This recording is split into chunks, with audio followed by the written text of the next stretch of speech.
বন্ধুরা, আমাদের রূপায়ণ রমেশ ব্লগে তোমাদের সবাইকে অনেক অনেক স্বাগত আর অনেক ভালোবাসা। আমি যখন তোমাদেরকে কোনো রেসিপি দিই তখন অনেক রান্নাতেই একটা ভাজা মশলার ব্যবহার তোমাদের বলে থাকি। তাহলে চলো আজকে সেই ভাজা মশলার রেসিপিটাই তোমাদের সাথে শেয়ার করা যাক। নিরামিষ যে কোনো রান্নাতে বা আমিষ রান্নাতেও তোমরা এই ভাজা মশলার ব্যবহারটা অবশ্যই করতে পারো।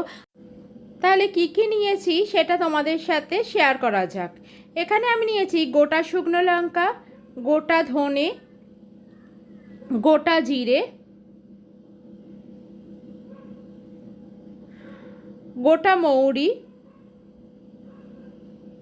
আর গোটা গরম মশলা।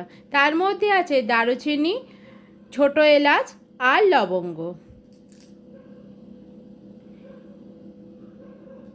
এবার এই সবকটা মশলাকে আমি একসাথে শুকনো খোলায় একটু নাড়াচাড়া করে নেব, মানে ড্রাই রোস্ট করে নেব।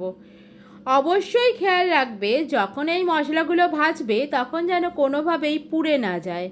গ্যাসের ফ্লেমটাকে সবসময় কিন্তু লোতে রেখে দেবে।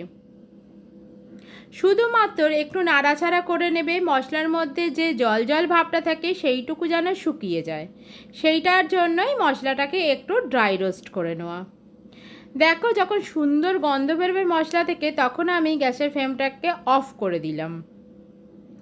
এবার একটা পাত্রে ঢেলে রেখেছি, ঠান্ডা হওয়ার জন্য আমি সময় দেব। এই মশলাটা ভাজলেই কিন্তু সুন্দর একটা গন্ধ ছাড়ে মশলা থেকে। এবার আমি নিয়ে নিয়েছি একটা মিক্সার জারে। তোমরা এটা শিলেও কিন্তু বেটে নিতে পারো বা গুঁড়ো করে নিতে পারো। এবার দেখো মশলাটাকে আমি গুঁড়ো করে নিয়েছি, মশলাটা থেকে কিন্তু আরও সুন্দর গন্ধ বেরোচ্ছে। তাহলে বন্ধুরা আজকের মতো টাটা।